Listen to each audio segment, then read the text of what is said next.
ሰላም ቤተሰብ እንዴት ናችሁ? ዛሬ የምንነጋገረው ስለ አንድ ትልቅ የትምህርት አብዮት ነው። ለብዙ ዓመታት ባለሙያ ለመባል የግድ የዩኒቨርሲቲ ግድግዳዎች ውስጥ ማለፍ ወይም ደግሞ በሺዎች የሚቆጠሩ ዶላሮችን እና ብሮችን 4 ዓመት መጠበቅ ግዴታ ነበር። ነገር ግን አሁን አርቲፊሻል ኢንተለጀንስ ይህንን ህግ ለዘላለም ሰብሮታል። ዛሬ ላይ በታዋቂ የቴክኖሎጂ ድርጅቶች እናንተም እንደምታውቁት በጉግል፣ ሜታ ወይም ደግሞ ኦፕን ኤአይ ውስጥ የሚሰሩ በጣም ከፍተኛ የኤአይ ኢንጂነሮች ዲግሪያቸውን ሳይሆን ችሎታቸውን ነው ይዘው የቀረቡት። ምክንያቱም ዲግሪ ሳይሆን የሚያስፈልገው እውቀት፣ ችሎታና ኤክስፒሪየንስ ነው። እውነታው ይሄ ነው። ኤአይ በእያንዳንዱ ቀን በእያንዳንዱ ሳምንት ይቀየራል። ነገር ግን ዩኒቨርሲቲዎች ከለውጡ ጋር ወይም ደግሞ ኤአይ ከሚያደርገው ለውጥ ጋር አብሮ ለመሄድ በጣም ኋላ ናቸው። ዛሬ የምናየው እርሶ ወይም ደግሞ እናንተ በቤታችሁ ቁጭ ብላችሁ አንድን ሳንቲም ሳትከፍሉ እንዴት የኤአይ ባለሙያ መሆን እንደምትችሉ እና ለዚህም የሚረዱ 5 ነፃ መንገዶችን ነው ዛሬ በዚህ ቪዲዮ የምንለው። ቪዲዮውን ላይክ አድርጉ፣ ኮሜንት አድርጉ፣ ኮፒ ሊንክ አድርጉ፣ ሰብስክራይብ አድርጉ፣ ደወል ምልክቱን ተጫኑ። እና ታዲያ አሁን በዚህ ቪዲዮ የምናያቸው 5 መንገዶች የግድ አሁን መጀመር ይኖርባቸዋል። ምክንያቱም ኦፖርቹኒቲ ዊንዶ ይባልለታል። አሁን ኤአይ አዲስ ሰፊ ስለሆነ ባለሙያ የተባሉ ሰዎች በጣም ጥቂት ናቸው እና የገበያ ክፍተት አለ። ይህ ማለት በኢትዮጵያ ሆነ በዓለም አቀፍ ደረጃ የኤአይ እውቀት ያላቸው ሰዎች ወይም ደግሞ ፍላጎት የሚገመተው በላይ ጨምሯል። ኤአይን የሚጠቀሙ ሰዎች አሁን በጣም ብዙ ናቸው። ባለሙያ እጥረት አለ። የኤአይ ባለሙያዎች አሁን ላይ በቴክኖሎጂ ዓለም ከፍተኛ የሚከፈላቸው ሰዎች ናቸው። ምክንያቱም ኦንላይን ነው የሚሰሩት፣ ኦንላይን ነው ሁሉንም ነገር የሚጨርሱት። ትምህርቱ በኢንተርኔት ላይ ለሁሉም እኩል ክፍት ነው፣ ለዛውም በነፃ ምንም ሳንከፍል ማለት ነው። ስለዚህ ልዩነት ያለው በመጀመርና ባለመጀመር መካከል ብቻ ነው። አሁን ጀምሩ፣ አሁኑኑ ኦንላይን ላይ ገንዘብ ተከፋይ ሁኑ። ስለዚህ አሁኑኑ እርምጃ ውሰዱ። ለእነዚህ አሁን እንድትጀምሩ ደግሞ እኔ 5ቱን መንገድ ምንም ሳትከፍሉ በነፃ የምትማሩበትን ቦታ አዘጋጅቼላችኋለሁ። ቪዲዮውን እስከ መጨረሻው ተከታተሉት። ከ5ቱ ውስጥ ወደ መጀመሪያው ክፍል ስንሄድ የጉግል እና ማይክሮሶፍት ነፃ የኤአይ ትምህርቶች ናቸው። የቴክኖሎጂ ግዙፎች ቢግ ቴክ የሚባሉት የሰለጠነ የሰው ኃይል ስለሚፈልጉ ምርጥ ትምህርቶቻቸውን በነፃ ይለቃሉ። ጉግል ኤአይ ኢሴንሻል ይባላል ወይም ደግሞ ጉግል ኤአይ ለሁሉም በሚል ያዘጋጀው ኮርስ መሰረታዊ የኤአይ እውቀት ይሰጣል። ጀማሪ ለሆኑ ሰዎች እጅግ ተመራጭ ነው። ጉግል ኤአይ ኢሴንሻል ወይም ደግሞ ጉግል ኤአይ ለሁሉም የሚለው ማለት ነው። ሌላኛው ማይክሮሶፍት ለርን ዊዝ ሊንክድን ነው። ማይክሮሶፍት ከሊንክድን ጋር በመተባበር ካሪየር ኢሴንሻል ኢን ጀነሬቲቭ ኤአይ ይባላል የሚል የምስክር ወረቀት ሰርቲፊኬት የሚሰጥ ነፃ ኮርስ አለው። እና ደግሞ እንዴት መጠቀም ይቻላል እነዚህን ኮርሶች ውስጥ የሚሰጡት ቢጅ በሊንክድን ፕሮፋይል ላይ መጫን ድርጅቶችን እንዲያዩት ማድረግ ይቻላል።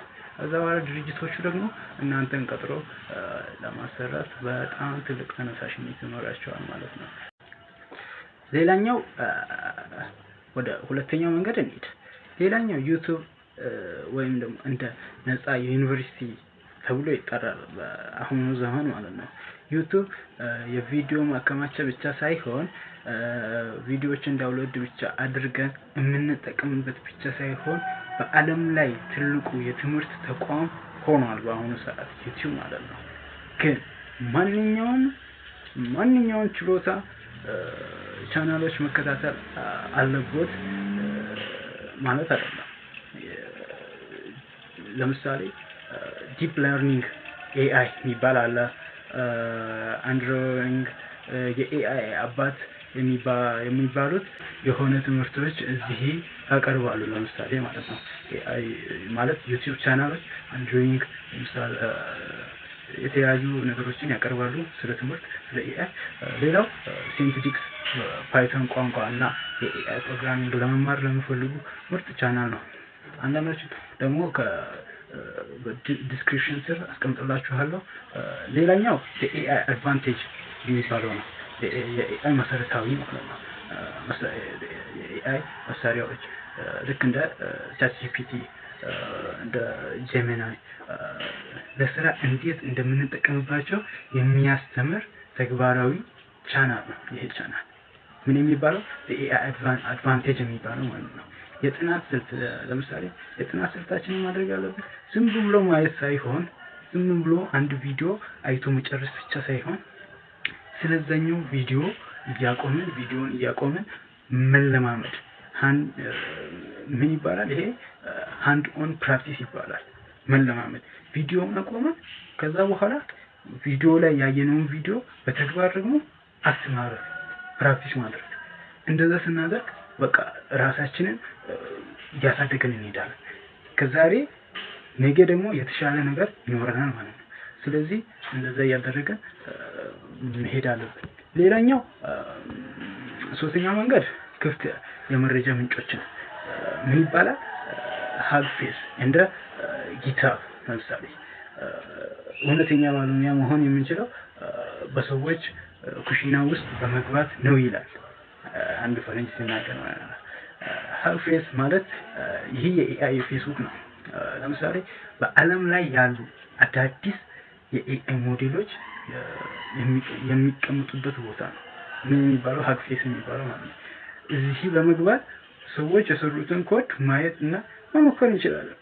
ለምሳሌ ሀግፌስ ላይ እንገባና ሰዎች የሰሩትን ዌብሳይት ወይም ደግሞ ዴቨሎፕ ያደረጉትን አፕሊኬሽን ኮዱን ወስደን በራሳችን ምን እናደርጋለን? ፕራክቲስ ማድረግ እንችላለን። ጊታብ ላይ ደግሞ የኤአይ ፕሮጀክት የሚገቡበትን ቦታ ለምሳሌ አውቶጂፒቲ እንዴት እንደሚሰራ ኮዱን በነፃ አውርደን ማጥናት እንችላለን። አውቶጂፒቲ እንዴት እንደሚሰራ ኮዱን አውርደን ማጥናት እንችላለን። አስፈላጊነቱ እነዚህ ቦታዎች መጠቀም ስትጀምሩ ከተጠቃሚነት ወደ ፈጣሪነት ትሸጋገራላችሁ። ልክ እንደ ሂግፌስ እንደ ጊታብ ምናምን ያሉትን ነገሮች ስትጠቀሙ ቻናሎችን ስትጠቀሙ መጥቀም ብቻ ሳይሆን ቪዲዮ ማየት ብቻ ሳይሆን ቪዲዮ ያያችሁትን ፕራክቲስ ታደርጋላችሁ። ወደ አክሽን ትገባላችሁ። ዋናው ነገር አክሽን ማድረግ ነው። ከዛ በኋላ ለውጡን እናያለን ማለት ነው። ሌላኛው አራተኛው መንገድ ኤአይን በመጠቀም ኤአይን መማር። ኤአይን ራሱን ተጠቅመን ኤአይን ስለ ኤአይ መማር እንችላለን። ለርን ባይ ዱይንግ ዊዝ ኤአይ ትልቅ ስውር ዘዴ ይሄ ነው ትልቁ ማለት ነው። ጂፒቲን የኤአይ መምህሬ ሆነ ብሎ መጠየቅ ይቻላል። በዚህ ሰዓት አሁን የፕሮምፕት ዘዴ እንወቅ እንጂ እኔ ለምሳሌ ፕሮምፕት እነዚህ ወራሽ እኔ የኤአይ ባለሙያ መሆን እፈልጋለሁ ከዜሮ ጀምሬ እስከ ከፍተኛ ደረጃ የሚደርስበትን የ3 ወር የጥናት ፕላን አውጣልኝ። በየቀኑ የማጠናቸው ርዕሶች እና የማያቸው የዩቲዩብ ሊንኮችን አካትት ብላችሁ መጠየቅ ትችላላችሁ። አንዳንዴ የጥያቄ ልምድ ራሱ መቀየር አለበት። ኮድ በምንጽፍበት ጊዜ ስህተት ሲመጣ ለኤአይ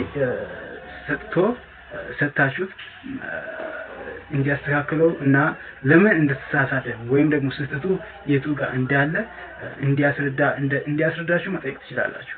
ይሄ አክቲቭ ለርኒንግ ይባላል። አሁን የተሳሳችሁትን ቦታ ዝም ብላችሁ በደፈናው ማለት ሳይሆን ኤአይ ብቻ የሰጣችሁትን ነገር ተቀብላችሁ መተግበር ብቻ ሳይሆን እናንተ ደግሞ በአዲስ መልክ ስትሰሩት የተሳሳችሁበትን ቦታ ለኤአይ ነግራችሁት ኤአይ ደግሞ ሶልቭ እንዲያደርግ ችግሩ የቱ ጋር እንዳለ እንዲነግራችሁ መጠየቅ ትችላላችሁ። ሌላኛው አምስተኛው መንገድ ማህበራዊ ትምህርት ነው። ወይም ደግሞ ዲስኮርድ እና ሬዲት ባለሙያ የሚሆኑት ከባለሙያዎች ጋር ሲውሉ ነው ይባላል። አብዛኛው ሰው እንደዛ ነው። ወይም ሬዲት ምን ይባላል? ማሽን ለርኒንግ ወይ አርቲፊሻል ኢንተለጀንስ። በአለም ላይ ያሉ አዳዲስ ግኝቶች መጀመሪያ የሚወሩት እዚህ ነው። ምናምን ማሽን ለርኒንግ እና አርቲፊሻል ኢንተለጀንስ በሚባሉ ድረገጾች ማለት ነው።